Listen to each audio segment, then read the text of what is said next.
Hello my dear friends, एक बार फिर से स्वागत करती हूँ मैं अपने channel shine the word with RG में।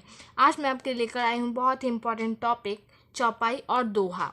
तो चलिए देख लेते हैं हम चौपाई की डिफिनीशन। तो जो चौपाई होती है वो एक सममात्रिक छंद है।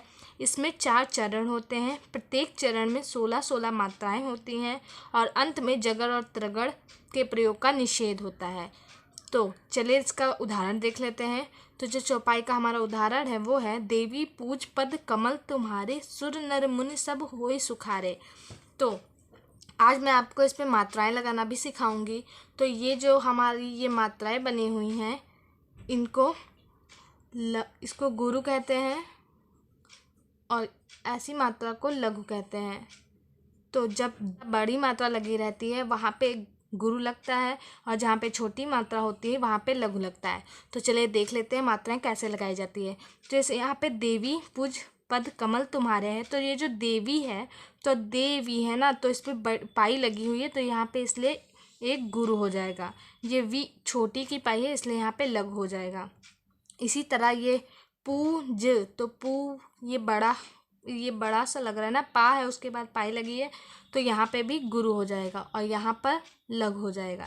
यहाँ पे पद दोनों ही छोटे हैं तो यहाँ पे लघु हो जाएंगे दोनों ही। यहाँ पे भी तीनों लघु हो जाएंगे और यहाँ पे भी ये छोटा पाई लगी है छोटे की तो यहाँ पे लघु हो जाएगा। और ये आधा में नहीं जोड़ा जाता है। कोई भी आधी चीज़ किसी भी पाई में मात्रा में नहीं जोड़ी जाती है। ये हा बड़ा है तो यहाँ पे गुरु लग जाएगा और यहाँ पे भी गुरु लग जाएगा। तो एक बार गिन के हम देख लेते हैं। 2 3 4 5 6 7 8 9 10 11 12 13 14 15 16। तो यहाँ पे हमारी पूरी 16 मात्राएं हो गई हैं। तो आई होप आपको समझ में आ रहा होगा कि जहाँ पे छोटे पाई लगती हैं वहाँ पे लघु होता है और जहाँ पे बड़ा होता है वहाँ पे गुरु होता है। तो यहाँ पे सुर है तो यहाँ पे दोनों पे ही लघु लगेंगी, यहाँ पे भी दोनों पे लघु लगेंगी, इस पे भी लघु, इस पे भी लघु, इस पे भी लघु ही लगेगी और यहाँ पे भी दोनों पे लघु लगेगी। यहाँ पे दीर्घ लगेगी, यहाँ पे लघु लघु दीर्घ और दीर्घ। यहाँ पे भी गिन लेते हैं। 1 2 3 4 5 6 7 8 9 10 11 12 13 14 15 16। तो यहाँ पे भी 16 मात्राएं हो गई हैं। इससे हम ये देख सकते हैं कि जो हमने यहाँ पे चौपाई लिखी है वो एकदम सही लिखी है हमने। तो चलिए आगे चलते हैं दोहा पे। तो इसके बाद हम आ जाते हैं दोहा पे। तो ये जो दोहा है वो एक अर्ध सममात्रिक छंद है। इसमें 4 चरण होते हैं। इसके पहले और तीसरे चरण में 13-13 मात्राएं तथा दूसरे और चौथे चरण में 11-11 मात्राएं होती हैं। कि जो दोहा जो है वो अर्ध सममात्रिक छंद होता है। इसमें भी 4 चरण होते हैं और इसमें पहले और तीसरे चरण में 13-13 मात्राएं होती हैं और दूसरे और चौथे चरण में 11-11 मात्राएं होती हैं। तो देखिए इसमें 4 चरण है, यहाँ पे कॉमा लगा के मैंने दिखा दिया। 1 2 3 4 चरण है। तो चलिए इस पर भी मात्राएं लगा लेते हैं। तो यहाँ पे बलिहारी है तो इसलिए यहाँ पे 1 1, यहाँ पे गुरु हो जाएगा, यहाँ पे भी गुरु हो जाएगा। यहाँ पे लघु, यहाँ पे भी लघु, यहाँ पे गुरु गुरु लघु। फिर देखिए ये हमारा एक चरण कंप्लीट हो गया।